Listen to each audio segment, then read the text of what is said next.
투스타 사단장. 하지만 그녀는 아들이 군대에서 괴롭힘을 당하고 있다는 것을 알게 된 어머니. 어머니로서 그녀가 할 수 있는 일은 아무것도 없어 보였습니다. 다른 부대의 내무반 문제에 함부로 개입할 수도 없고 잘못 움직였다가는 아들만 더 힘들어질 수도 있었거든요. 그런데 운명의 날 아들을 괴롭히던 바로 그 병장이 갑자기 쓰러집니다. 생명이 위급한 상황에서 그녀는 망설임 없이 그를 구해냅니다. 그 누가 알았을까요? 수수한 면회객 속에 감춰진 그녀의 엄청난 정체를 말이죠. 군생활 25년 투스타 사단장이라는 놀라운 신분을 말입니다. 오만방자한 김 병장은 자신이 지금 누구의 목숨을 구원받았는지 그리고 누구의 아들을 괴롭혔는지 꿈에도 상상하지 못했을 겁니다. 하지만 이것은 단순한 계급 뒤집기 이야기가 아니었어요. 진짜 충격적인 진실은 따로 있었습니다. 김 병장도 사실은 또 다른 피해자였고 진짜 악역은 음지에서 모든 것을 조종하고 있었던 거죠. 한 어머니의 용기가 거대한 조직의 부조리를 뿌리째 뒤흔드는 통쾌한 역전의 순간 함께 감상하실까요? 그 전에 잠깐 구독과 좋아요 먼저 꼭 눌러주시면 복 받으실 거예요. 저는 육군 간호준장 윤지혜입니다. 군의관으로 25년째 복무하며 현재 사단 의무사 단장을 맡고 있어요. 오늘은 제가 그토록 기다려온 날입니다. 바로 군 복무 중인 아들 민혁이와 면회하는 날이었거든요. 민혁이는 현재 복무 8개월 차 일병입니다. 저는 19살에 사관학교를 들어가 일찍 군 생활을 시작했고 민혁이는 대학을 졸업하고 늦게 입대했죠. 부대 정문을 지나며 헌병에게 신분증을 제시하고 면회 절차를 밟았어요. 다른 부대 간부들이 제 계급장을 보고 격려하며 인사했지만 오늘만큼은 그냥 한 어머니일 뿐이었습니다. 면회실은 다른 가족들로 북적였습니다. 모든 병사들이 정중하게 가족들과 대화하고 있었어요. 겉보기에는 평화로운 모습이었죠. 민혁이도 웃으며 저를 맞이했지만 뭔가 어색함이 느껴졌습니다. 25년간 군 복무를 해온 제 눈에는 민혁이가 뭔가 숨기고 있다는 게 보였거든요. 말끝마다 조심스러워하고 시선도 자꾸 다른 곳으로 향했습니다.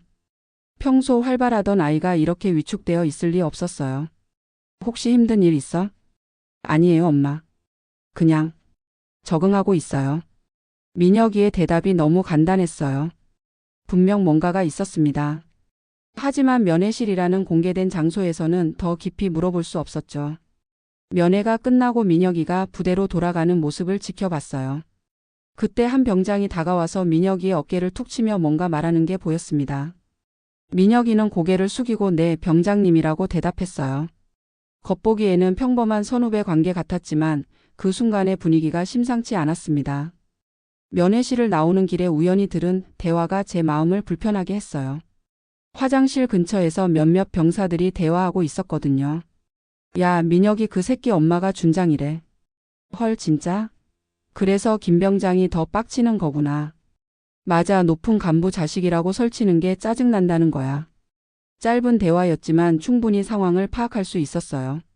제 아들이 단순히 군 생활이 힘든 게 아니라 제가 고위 간부라는 이유로 오히려 더 큰 괴롭힘을 당하고 있다는 것을요. 그날 밤 저는 잠들지 못했습니다. 25년간 수많은 부하들을 이끌어왔지만 정작 제 아들은 제대로 보호하지 못하고 있다는 자책감이 들었어요. 더욱 충격적인 것은 제 지위가 아들에게 독이 되고 있다는 사실이었습니다. 군대라는 조직의 복잡한 권력 구조를 누구보다 잘 알고 있었기에 함부로 개입할 수도 없었어요. 잘못 움직였다가는 민혁이만 더 힘들어질 수 있었거든요. 하지만 이 상황을 그냥 두고 볼 수만은 없었습니다. 2주 후 저는 연합훈련 의료 지원 업무로 그 부대를 공식 방문하게 되었습니다. 사단 의무사 단장으로서 예하 부대들의 의료 체계를 점검하는 것이 제 임무였거든요. 부대에 도착하자 중대장이 직접 나와서 영접했어요. 모든 절차가 격식에 맞게 진행되었지만 저는 내심 긴장하고 있었습니다. 민혁이 상황을 더 자세히 파악할 수 있는 기회이기도 했거든요. 의무실 점검을 하던 중 한 병장이 저에게 업무 보고를 했어요. 사단 의무사 단장님께 김준호 병장 의무실 운영 현황을 보고드리겠습니다. 정중한 보고였지만 그 병장의 얼굴이 낯익었습니다. 어디서 본 것 같은데 정확히 기억나지 않았어요. 보고 잘 들었어. 그런데 혹시 우리가 어디서 만난 적이 있나? 네, 사단장님. 1년 전 육군병원에서 의무병 교육 받을 때 뵈었습니다. 아, 그때의 김준호였군요. 당시에는 일병이었는데 이제 복무 16개월 차 병장이 되어 있었어요. 성실하고 실력 있는 의무병이었다는 기억이 났습니다. 점검을 마치고 나오는데 갑자기 밖에서 소란이 벌어졌어요. 누군가 쓰러졌다는 외침이 들렸습니다. 저와 김준호 병장이 급히 현장으로 달려갔어요. 한 병장이 바닥에 쓰러져 있었습니다. 얼굴이 새파랗게 질려 있고 호흡이 가빠 보였어요. 주변 병사들은 당황해서 어쩔 줄 몰라 하고 있었죠. 저는 즉시 응급처치에 들어갔습니다. 25년간의 경험이 몸에 배어 있었거든요. 맥박을 확인하고 기도를 확보했어요. 김준호 병장도 신속하게 의료 장비를 가져와서 도왔습니다. 혈압 측정해봐. 네, 사단장님. 병장의 상태를 살펴보니 단순한 과호흡이 아니었어요. 부정맥 증상이 보였습니다. 스트레스성 심장 질환의 징후였죠. 즉시 병원으로 후송 준비해. 네. 그때 병장이 천천히 의식을 되찾았어요. 눈을 뜨더니 제 계급장을 보고는 급히 일어나려 했습니다. 사단장님. 죄송합니다. 움직이지 마. 아직 안정이 안 됐어. 그 병장을 자세히 보니 면회 때 민혁이 어깨를 쳤던 바로 그 사람이었어요.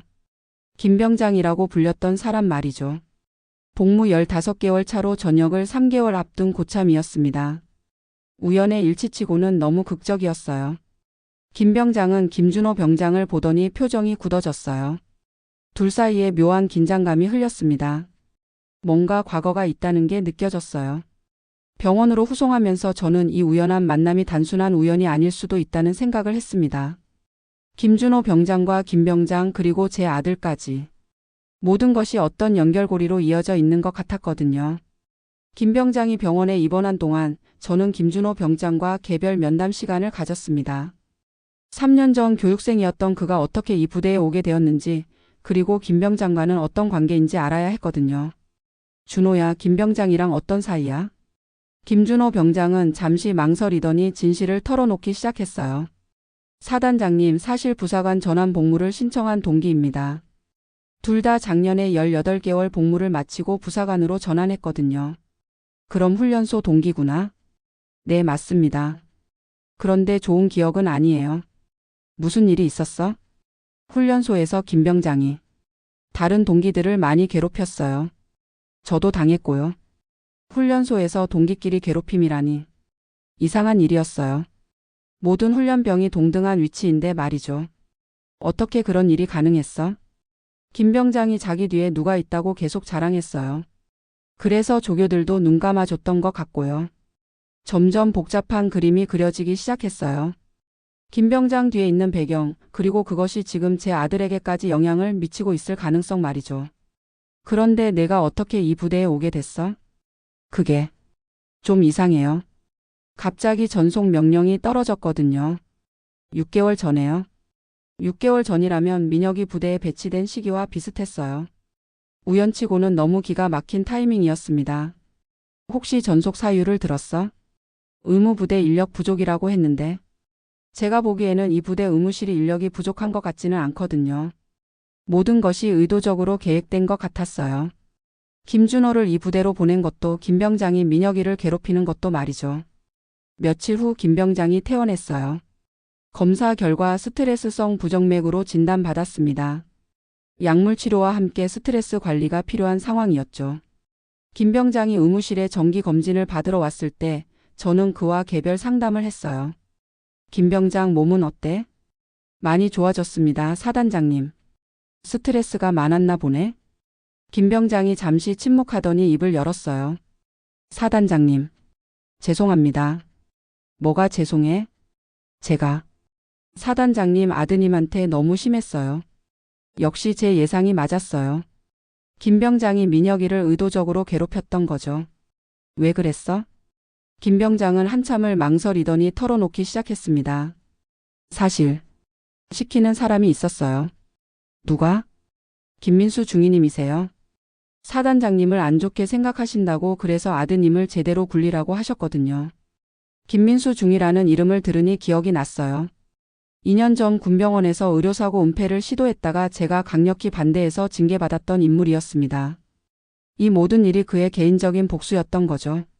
그래서 김준호도 여기로 전속시킨 거고, 네, 준호를 더 괴롭히라고 하셔서요. 모든 퍼즐이 맞춰졌어요.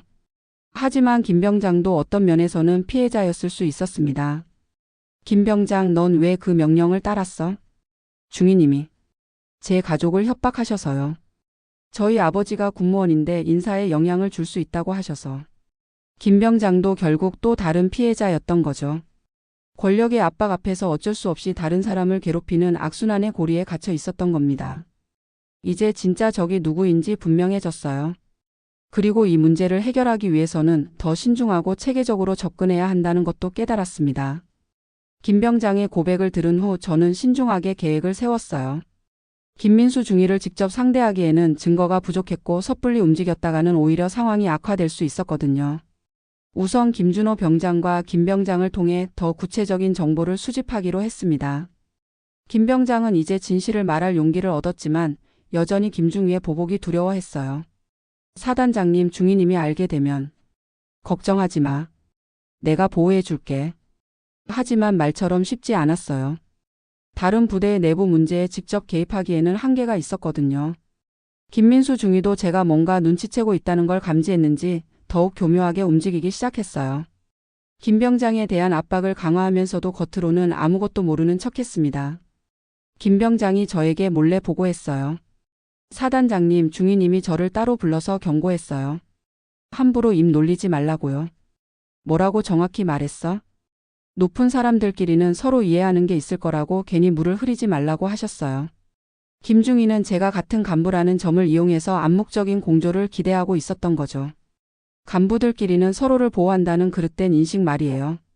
더 충격적인 것은 김 병장이 들려준 다음 이야기였어요.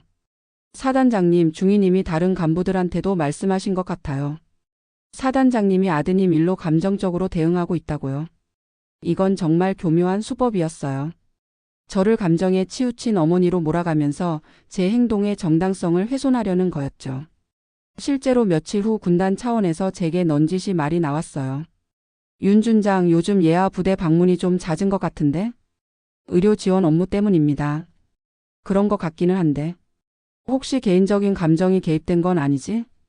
벌써 김중위의 작전이 먹혀들고 있었어요. 저를 객관성을 잃은 엄마로 만들어서 제 행동을 제약하려는 거였습니다. 하지만 저는 포기할 수 없었어요. 오히려 더 치밀하게 접근하기로 했습니다. 김준호 병장에게 김 병장과의 대화를 녹음하도록 지시했어요. 준호야, 김 병장이 중위의 지시에 대해 말할 때마다 기록해둬. 나중에 증거가 될 수 있어. 네, 사단장님. 알겠습니다. 동시에 다른 경로로도 정보를 수집했어요. 인사 담당 참모를 통해 김준호의 전속 경위를 조사하고 김중위의 과거 행적도 파악해 나갔습니다. 조사 결과 놀라운 사실이 드러났어요. 김중위가 과거에도 개인적인 감정으로 부하들을 괴롭힌 전력이 있었다는 거죠. 다만 그때는 피해자들이 모두 참고 넘어갔기 때문에 문제가 되지 않았을 뿐이었어요. 이제 본격적인 대응을 준비할 때가 왔습니다. 하지만 김중위도 만만한 상대가 아니었어요. 그도 나름의 인맥과 배경이 있었거든요. 이 싸움은 단순히 개인 간의 갈등이 아니라 군 조직 내 부정부패와의 전쟁이 될 것 같았습니다. 드디어 결정적인 순간이 왔습니다. 저는 공식적으로 감찰부에 김민수 중위의 부당행위에 대한 신고를 했어요. 동시에 군단장에게도 정식으로 문제를 제기했습니다. 군단장님, 예하 부대에서 심각한 부조리가 발생하고 있습니다. 어떤 부조리 말인가? 간부가 개인적인 감정으로 특정 병사를 표적 삼아 괴롭히고 있습니다. 군단장은 제 보고서를 읽어보더니 심각한 표정을 지었어요. 이것이 사실이라면 큰 문제군. 하지만 확실한 증거가 있나? 네, 관련 증거들을 수집했습니다. 저는 김준호 병장이 녹음한 파일들과 김 병장의 진술서 그리고 김중위의 과거 행적에 대한 자료들을 제출했어요. 감찰팀이 구성되어 본격적인 조사가 시작되었습니다. 김중위는 이제 더 이상 뒤로 물러설 수 없다는 걸 깨달았는지 마지막 수단을 사용하기 시작했어요. 그는 상급 부대에 제게 대한 역고발을 했습니다. 제가 개인적인 감정으로 직권을 남용하고 있다는 내용이었죠. 윤지의 준장이 아들 문제로 감정적으로 대응하며 부대 운영에 부당하게 개입하고 있습니다. 하지만 저는 이미 예상하고 준비하고 있었어요. 모든 행동을 공식적인 절차에 따라 진행했고 개인적 감정이 아닌 객관적 증거에 기반해서 움직였거든요. 감찰 조사가 본격화되면서 충격적인 사실들이 추가로 드러났어요.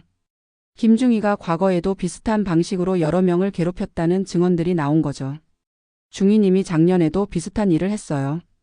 저도 당했어요. 하지만 그때는 참고 넘어갔죠. 피해자들이 하나둘씩 용기를 내어 증언하기 시작했어요.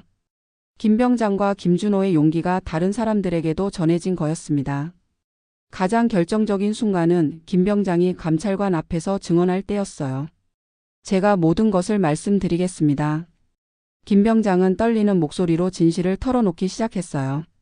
김중희가 어떻게 자신을 협박했는지, 어떤 방식으로 민혁이를 괴롭히라고 지시했는지 상세히 증언했습니다. 중희님이 저에게 녹음기를 주면서 윤 준장의 아들이 하는 말들을 녹음하라고 했어요. 나중에 뭔가 문제가 생겼을 때 쓸 거라고 하시면서요. 이 증언은 충격적이었어요. 김중희가 얼마나 치밀하게 계획했는지를 보여주는 증거였거든요. 김준호 병장도 자신이 녹음한 파일들을 제출했어요. 김중희가 김병장에게 지시하는 내용들이 고스란히 담겨 있었습니다.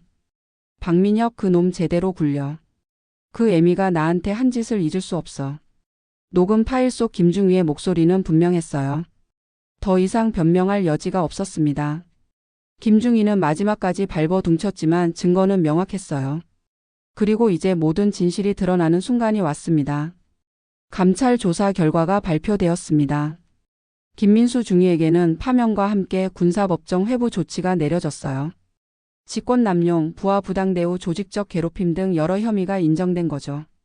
김병장은 피해자이면서 동시에 가해자였지만 진실을 밝히는 데 협조한 정과 협박에 의한 행동이었다는 점이 참작되어 상담 치료와 함께 경징계를 받았습니다.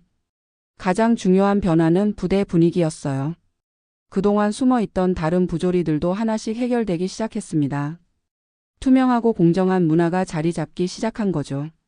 새로 부임한 중대장은 완전히 다른 방식으로 부대를 운영했어요. 모든 것을 투명하게 공개하고 병사들의 의견도 적극적으로 수렴했습니다. 앞으로는 이런 일이 절대 일어나지 않도록 하겠습니다. 누구든지 부당한 대우를 받으면 언제든지 신고하세요. 김병장은 상담 치료를 받으면서 점차 회복되고 있었어요. 그동안 억눌려 있던 감정들을 털어놓으면서 진정한 치유의 과정을 거치고 있었죠. 사단장님 정말 감사해요. 사단장님이 아니었다면 저는 평생 그 악순환에서 벗어날 수 없었을 거예요. 김병장의 변화는 놀라웠어요. 과거의 가해자에서 이제는 후배들을 보호하는 선배로 바뀌어가고 있었거든요. 김준호 병장은 이 모든 과정에서 큰 용기를 보여주었어요. 그의 용기가 다른 피해자들에게도 힘이 되었죠. 사단장님, 처음에는 정말 무서웠어요. 하지만 옳은 일을 해야 한다는 생각이 더 컸어요. 가장 중요한 것은 민혁이의 변화였어요. 아들이 다시 밝은 표정을 되찾기 시작했습니다. 다음 면회 때 민혁이가 말했어요. 엄마, 이제 정말 편해졌어요. 부대 분위기도 완전히 달라졌고요. 다행이다. 많이 힘들었지? 힘들었지만 엄마가 보여준 용기를 배웠어요. 포기하지 않고 끝까지 싸우는 건 말이에요. 민혁이의 말을 들으니 모든 고생이 보람으로 느껴졌어요. 부대 전체적으로도 큰 변화가 있었습니다. 병사들 간의 갈등이 줄어들고 서로를 배려하는 문화가 자리 잡기 시작했어요. 간부들도 부하들을 대하는 태도가 완전히 달라졌죠. 상급 부대에서도 이번 사건을 계기로 전체적인 점검에 들어갔어요. 윤 준장이 보여준 용기가 정군의 모범이 되었습니다. 이런 일들이 더 이상 반복되지 않도록 제도적 개선책을 마련하겠습니다. 사단장님의 이런 말씀을 들으니 제가 한 일이 헛되지 않았다는 확신이 들었어요. 6개월이 지나자 그 부대는 완전히 새로운 모습으로 거듭났습니다. 저는 정기적으로 그 부대를 방문하며 변화를 지켜봤는데 그 변화는 정말 놀라웠어요. 김병장은 이제 전역을 한개월 앞두고 있었습니다. 과거와는 완전히 다른 모습이었어요. 후배들을 진심으로 아끼고 보호하는 진정한 선배가 된 거죠. 어느 날 김병장이 저를 찾아와서 말했어요. 사단장님, 저 전역하고 나서 상담사가 되고 싶어요. 상담사? 네. 저처럼 힘든 상황에 있는 사람들을 도와주고 싶어요. 제가 겪은 일들이 다른 사람들에게는 도움이 될 수 있을 것 같거든요. 김병장의 이런 변화를 보면서 사람은 정말 변할 수 있다는 희망을 갖게 되었어요. 가해자였던 그가 이제는 다른 피해자들을 돕고 싶어 한다니 이보다 더 큰 변화가 어디 있을까요? 김준호 병장은 부대에서 없어서는 안 될 중요한 존재가 되었어요. 신입 병사들이 들어오면 부대의 새로운 문화에 대해 교육하고 누군가 어려움에 처하면 언제든지 도움을 주는 역할을 하고 있었죠. 사단장님, 요즘 신병들 표정이 정말 밝아요. 예전과는 완전히 다르거든요. 그래? 어떻게 다른데? 두려워하지 않아요. 선배들이 자기를 보호해 줄 거라는 믿음이 있는 것 같아요. 이것이야말로 진정한 변화의 증거였어요. 공포와 억압이 아닌 신뢰와 배려로 이루어진 조직 문화 말이죠. 민혁이는 이제 복무 14개월 차 상병이 되어 후배들을 이끌고 있었어요. 자신이 겪었던 아픔을 바탕으로 후배들이 같은 고통을 겪지 않도록 세심하게 챙기고 있었죠. 엄마, 신병들한테 항상 말해요. 힘든 일 있으면 언제든지 말하라고. 혼자 참지 말라고요. 잘하고 있구나. 엄마가 저를 위해 싸워준 것처럼 저도 후배들을 위해 싸울 거예요. 민혁이의 이런 모습을 보면서 제가 했던 선택이 옳았다는 확신을 갖게 되었어요. 이번 사건은 다른 부대에도 큰 영향을 미쳤습니다. 상급 부대에서는 전 예하 부대를 대상으로 유사한 사례가 없는지 전면 점검에 들어갔어요. 그 과정에서 숨어있던 다른 부조리들도 많이 발견되고 해결되었죠. 저는 이번 경험을 바탕으로 전군을 대상으로 한 부대 문화 개선 방안을 제안했어요. 단순히 규정을 강화하는 것이 아니라 근본적인 인식 변화를 유도하는 프로그램이었죠. 가장 중요한 것은 상호 신뢰입니다. 간부와 병사, 선배와 후배가 서로를 인격체로 존중할 때 진정한 강한 부대가 만들어집니다. 제 제안은 상급 부대에서 좋은 반응을 얻었고 시범적으로 몇 개 부대에서 실시하기로 결정되었어요. 1년이 지난 지금 그 부대는 사단 내 모범 부대가 되었습니다. 다른 부대에서 벤치마킹을 위해 견학을 올 정도였어요. 김 병장은 전역 후 실제로 상담사 공부를 시작했습니다. 가끔 부대에 방문해서 후배들에게 자신의 경험을 들려주기도 했어요. 여러분, 저는 과거에 정말 잘못된 사람이었어요. 하지만 여러분 덕분에 변할 수 있었습니다. 사람은 언제든지 새로 시작할 수 있어요. 그의 이야기를 들은 병사들은 큰 감동을 받았어요. 실제 경험자의 이야기이기 때문에 더욱 진정성 있게 다가왔거든요. 김준호 병장은 부사관으로 계속 복무하면서 건전한 부대 문화 정착에 기여하고 있었어요. 사단장님, 저는 이 일이 제 소명인 것 같아요. 후배들이 안전하고 건전하게 군 복무할 수 있도록 돕는 일 말이에요. 민혁이는 이제 복무 17개월 차 병장이 되어 전역을 한 개월 앞두고 있습니다. 18개월의 군 복무 기간 중 후반부는 정말 의미 있는 시간이었어요. 엄마, 군대에서 정말 많은 것을 배웠어요. 용기, 리더십, 그리고 포기하지 않는 정신까지요. 가장 중요한 건 뭐였어? 사람을 믿는 거요. 아무리 잘못된 사람도 진심으로 대하면 변할 수 있다는 것을 배웠어요. 민혁이의 이런 깨달음을 들으면서 제가 겪은 모든 고생이 헛되지 않았다는 생각이 들었어요. 저는 이제 사단장으로 진급했습니다. 더 큰 책임을 맡게 된 거죠.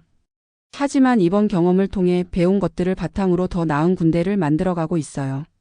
제가 가장 중점을 두는 것은 소통입니다. 정기적으로 일반 병사들과 직접 만나서 이야기를 듣고 문제가 있으면 즉시 해결하려고 노력하고 있어요.